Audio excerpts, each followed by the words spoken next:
সমলব বিশিষ্ট ভগ্নাংশ কাকে বলে?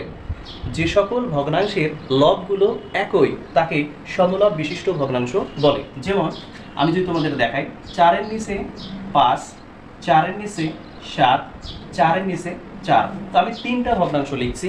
এই তিনটা ভগ্নাংশের প্রত্যেকটার লব কিন্তু একই, প্রত্যেকটার লব কিন্তু একই, তার মানে হচ্ছে এটি একটি সমলব বিশিষ্ট ভগ্নাংশ।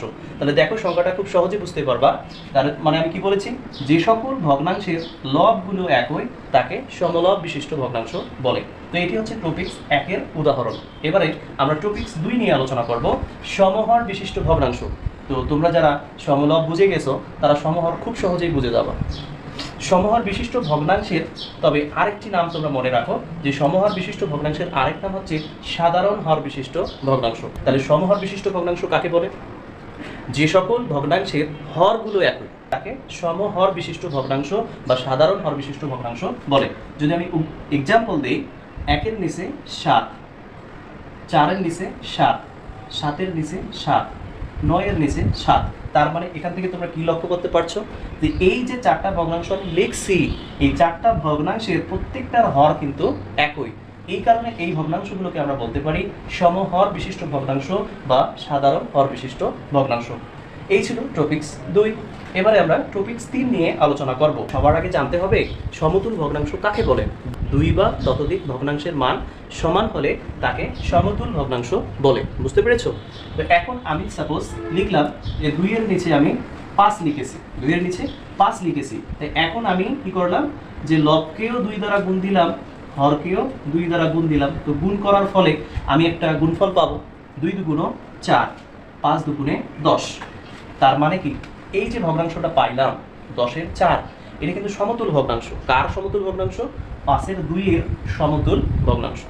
এরপর আমি যদি লিখি 3-এর নিচে 7 সমান 3 গুণন 2, 7 গুণন 2, অর্থাৎ লব এবং হরকে একই সংখ্যা দ্বারা গুণ করতে হবে, তবে মনে রাখবা শূন্য ব্যতীত। 3 দুগুণে 6, 7 দুগুণ 14।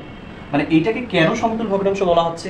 তুমি যদি এটাকে কাটাকাটি করো, মানে লঘিষ্ঠকরণ করো, একটু পরেই আমি তোমাদের লঘিষ্ঠকরণ জিনিসটাকে এক্সপ্লেইন করে দেবো যে আসলে লঘিষ্ঠ আকার বলতে আমরা কি বুঝি বা লঘিষ্ঠকরণ বলতে আমরা কি বুঝি। তো সাপোজ মনে করো যে এটাকেও যত দিয়ে কাটবো, এটাকেও তত দিয়ে কাটবো। এটাকে যদি আমি 2 দিয়ে ভাগ দেই, তাহলে 3 দুগুণ 6 পাবো। তাহলে এটাকেও আমি 2 দিয়ে কি করবো, ভাগ দেবো, তাহলে 7 দুগুণ 14 পাবো। তাহলে দেখো তো পূর্বের ভগ্নাংশটার মতো হলো কিনা, হলো কিনা, হলো তো। তাহলে এটি হচ্ছে সমতুল ভগ্নাংশ, 6-এর নিচে 14। তুমি চাইলে এটার আরো অনেক ভগ্নাংশ লিখতে পারো, যেমন 2 দিয়ে তুমি প্রথমে গুণ করছো, এবারে তুমি এটারে 3 দিয়ে গুণ করো, 3 গুণন 3, 7 গুণন 3। তাহলে এটা কি হবে, 3 তিরিকা 9, 3 সাতা 21, 3 সাতা 21, 3 তিরিকা 9, 3 সাতা 21। এইরকম 2 বা ততোধিক বলতে বোঝাচ্ছে যে 2-এর বেশি, 2টা 3টা 4টা 5টা 6টা হোয়াট এভার, যে কোনো অর্থাৎ যত খুশি তত ভগ্নাংশ হতে পারে, সেটা হচ্ছে সমতুল ভগ্নাংশ। এবারে আমরা শিখবো 1-এর সমান ভগ্নাংশ। এটি খুবই গুরুত্বপূর্ণ যে আসলে 1-এর সমতুল ভগ্নাংশ কি। আমরা তো শিখেছি যে ভগ্নাংশ 2 প্রকার, সাধারণ ভগ্নাংশ, দশমিক ভগ্নাংশ। সাধারণ ভগ্নাংশ 3 প্রকার, প্রকৃত, অপ্রকৃত, মিশ্র। আর দশমিক ভগ্নাংশ হচ্ছে 2 প্রকার, সসীম দশমিক এবং অসীম দশমিক। তাহলে 1-এর সমতুল ভগ্নাংশ তো আমরা শুনি নাই, কিন্তু 1-এর সমতুল ভগ্নাংশ কখন হবে, যখন কোনো ভগ্নাংশের লব এবং হর একই হবে। যেমন এটার উদাহরণ যদি তোমাদের আমি দেই, যে 5-এর নিচে 5, দেখো এই ভগ্নাংশে কিন্তু লব এবং হর একই, লব এবং হর একই।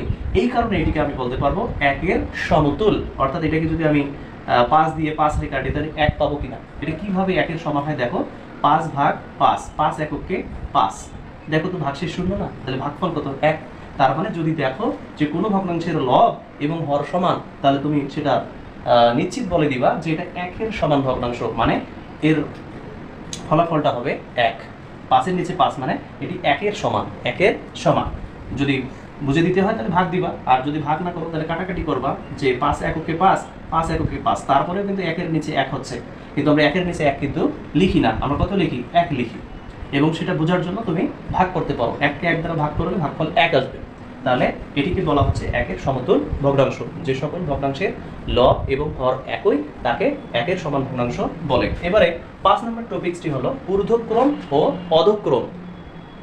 This word is very important for your মানে তোমার জন্য আসলে এই শব্দ দুটো খুবই গুরুত্বপূর্ণ, খুবই গুরুত্বপূর্ণ।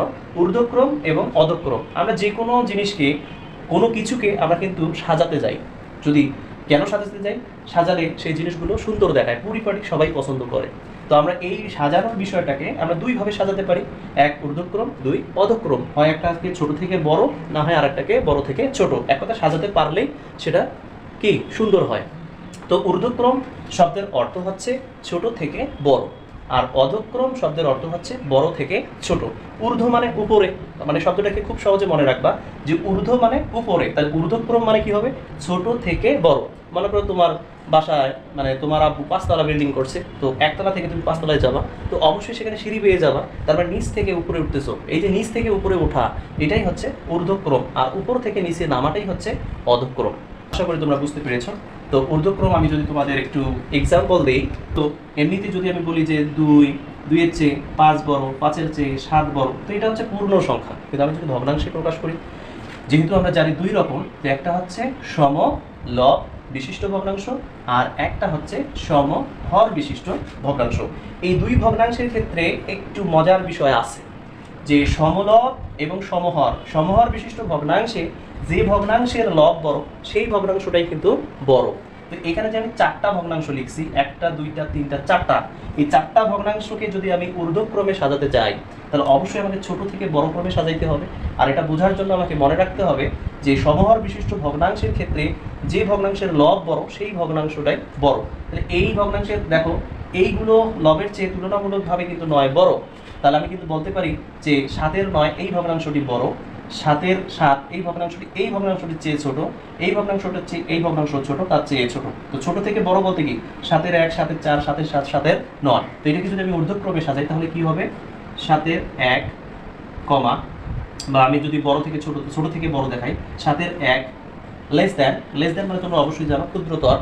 এরপর হচ্ছে 7-এর 4 ক্ষুদ্রতর, 7-এর 7 ক্ষুদ্রতর, 7-এর 9, অথবা 7-এর 1 লেস দ্যান, 7-এর 4 লেস দ্যান, 7-এর 7 লেস দ্যান, 7-এর 9। এটা কিন্তু ছোট থেকে বড়, ছোট থেকে বড়। এখন যদি আমি অধক্রম দেখাই, তাহলে কি হবে? অধক্রম যদি আমি দেখাই, তাহলে অবশ্যই সেটা বড় থেকে ছোট হবে, তখন এটাকে উল্টো করে লিখতে হবে। এটাকে যদি এখন আমি অধক্রমে দেখাই, তাহলে আমি কিভাবে লিখব? 7-এর 9। তাহলে অধক্রম মানে কি? বড় থেকে ছোট। তাহলে এই যে বড়, এটা হচ্ছে বড়, তাহলে ছোট হাতে থাকবে। তাহলে আমি কি লিখতে পারবো? 7-এর 7, 7-এর 4 গ্রেটার দ্যান 7-এর 1। এটা হচ্ছে বড় থেকে ছোট। এটা কিন্তু সমহর বিশিষ্ট ভগ্নাংশে খুব সহজে বুঝলাম, তাই না? কিন্তু সমলব বিশিষ্ট ভগ্নাংশের ক্ষেত্রে বিষয়টা কিন্তু একটু সেন্সিটিভ। যে সমলব বিশিষ্ট ভগ্নাংশের ক্ষেত্রে যে ভগ্নাংশের হর ছোট, সমলব বিশিষ্ট ভগ্নাংশের ক্ষেত্রে মনে রাখবা, যে ভগ্নাংশের হর ছোট, সেই ভগ্নাংশটাই বড়। তাহলে এই যে 5-এর 4, 7-এর 4, 4-এর 4, তাহলে এই যে সমলব বিশিষ্ট ভগ্নাংশটা আছে, এই সমলব বিশিষ্ট ভগ্নাংশে বলো তো এই ভগ্নাংশের হর কোনটার ছোট? 4-এর 4। এই ভগ্নাংশটাই হচ্ছে বড়। এরপরে কে? এই ভগ্নাংশটা, তারপরে এই ভগ্নাংশটা। এইটা বড়, এটার চেয়ে এটা ছোট, এটার চেয়ে এটা ছোট, এইটার চেয়ে এটা বড়, এটার চেয়ে এটা বড়। এটা কিন্তু মনে রাখতে হবে। সমলব বিশিষ্ট ভগ্নাংশের ক্ষেত্রে যে ভগ্নাংশের হর ছোট, সেই ভগ্নাংশটি বড়। এটা কিন্তু অবশ্যই তোমরা মনে রাখবা। তখন কিন্তু সেটাকে ঊর্ধ্বক্রমে সাজালে দেখা যাবে, ছোট থেকে বড় লিখতে গেলে আমাকে কিন্তু লিখতে হবে 7-এর 4 এর চেয়ে 5-এর 4 বড়, 5-এর 4-এর চেয়ে 4-এর 4 বড়, তার মানে ছোট থেকে বড়। এবং এটাকে যদি বড় থেকে ছোট ক্রমে লিখি, তাহলে 4-এর 4 গ্রেটার দ্যান 5-এর 4 গ্রেটার দ্যান 7-এর 4 হবে। এটাই হচ্ছে ঊর্ধ্বক্রম ও অধক্রম। তো প্রিয় শিক্ষার্থীরা, এখন আমরা জানবো ভগ্নাংশের লঘিষ্ঠ আকারে প্রকাশ বলতে আমরা কি বুঝি। কোনো ভগ্নাংশের লব এবং হরকে এক ব্যতীত, মানে কোনো ভগ্নাংশের লব এবং হরে এক ব্যতীত অন্য কোনো যদি সাধারণ গুণনীয়ক বা উৎপাদক না থাকে, তাহলে তাকে ভগ্নাংশের লঘিষ্ঠ আকারে প্রকাশ বলে। বুঝতে পেরেছ? আমি কি বলেছি? কোনো ভগ্নাংশের লব এবং হরে যদি এক ব্যতীত অন্য কোনো সাধারণ গুণনীয়ক না থাকে, তাহলে তাকে লঘিষ্ঠকরণ বা লঘিষ্ঠ আকারে প্রকাশ বলে। এটার উদাহরণটা যদি আমি তোমাদের দেই, তাহলে কি রকম হবে দেখো সবাই। আমি সাপোজ লিখেছি যে 12-এর নিচে 18, তো এটি কিন্তু আসলে এটি কিন্তু আসলে লঘিষ্ঠকরণ না, কারণ এদের মধ্যে কিছু গুণনীয়ক আছে, এক ব্যতীত অন্যান্য গুণনীয়ক আছে। সেই গুণনীয়কগুলো কি দেখো, যে 12 কিছু গুণনীয়ক আছে, আবার 18 কিছু গুণনীয়ক আছে। তো 12 গুণনীয়ক যদি আমি তোমাদের সহজে বের করে দেখাই, 6 2 12, 3 2 6, তাহলে এখানে আমরা কি পাবো, 2 গুণন 2 গুণন 3 পাবো। আবার 18 যদি আমরা মৌলিক গুণনীয়ককে বের করি, তাহলে 9 2 18, 3 3 9 পাবো। তার মানে 2 গুণন 3 পাবো। দেখো 2 2 কাটা, 3 3 কাটা, তাহলে এখানে কি থাকলো, 2 এর নিচে 3 থাকলো। এটাকে কিন্তু আমরা লঘিষ্ঠকরণ বলতে পারবো। কেন? কারণ এই ভগ্নাংশের 3 এর 2 ভগ্নাংশের লবে এবং হরে এক ব্যতীত অন্য কোনো সাধারণ গুণনীয়ক নেই। এই জন্য আমরা 3 এর 2 কে লঘিষ্ঠকরণ বলতে পারি। যদিও এটা আমি তোমাদের সহজ করে বুঝাইলাম, তোমরা যারা পারো তারা দেখা যাবে যে আরো খুব সহজে পারো। যে আমি যদি 12 6 কে কাটাকাটি করি, তাহলে 3 2 কত হবে, 3 2 6 হবে, 6 2 12 হবে, 3 এককে 3 হবে, 3 2 6 হবে, তখন 1 এর নিচে 2 হবে, এই 2 এর 1, এটাও কিন্তু লঘিষ্ঠকরণ। তো আশা করি তোমরা লঘিষ্ঠকরণ বুঝতে পেরেছো। এবারে আমরা জানবো মিশ্র ভগ্নাংশের সূত্র। তো এই সূত্রটি আমাদের অঙ্ক করায় একটু হেল্প করবে। তো এই সূত্রটা আমরা সবাই মনে রাখবো, যে মিশ্র ভগ্নাংশের সূত্র কি।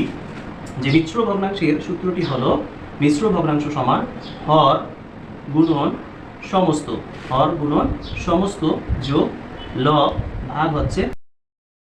তো এটি হচ্ছে মিশ্র ভগ্নাংশের সূত্র। এটাকে যদি আমরা উদাহরণ দিয়ে বোঝাই, যে মনে করো যে আমি লিখলাম যে 4 সমস্ত 5 এর 2, তাহলে এটি কিন্তু মিশ্র ভগ্নাংশ। তো এই মিশ্র ভগ্নাংশ আমরা যে সমস্তটাকে ভেঙে দিই, তাহলে এটি একটি অপ্রকৃত ভগ্নাংশে প্রকাশ হবে। আমরা জানি অপ্রকৃত ভগ্নাংশকে মিশ্র ভগ্নাংশে রূপান্তর করা যায়, আবার মিশ্র ভগ্নাংশকে অপ্রকৃত বা পূর্ণ সংখ্যায় প্রকাশ করা যায়। তো এটা তখন কি হবে, দেখো আমি কিন্তু হরের সাথে সমস্ত বলতে এখানে 4 সমস্ত 5 এর 2, তাহলে হরের সাথে সমস্ত গুণ হবে, লবের সাথে যোগ হবে। তাহলে হর কত বলো তো, 5, গুণন সমস্ত কত 4, যোগ লব কত, লব হচ্ছে 2, হর যত ততই থাকবে।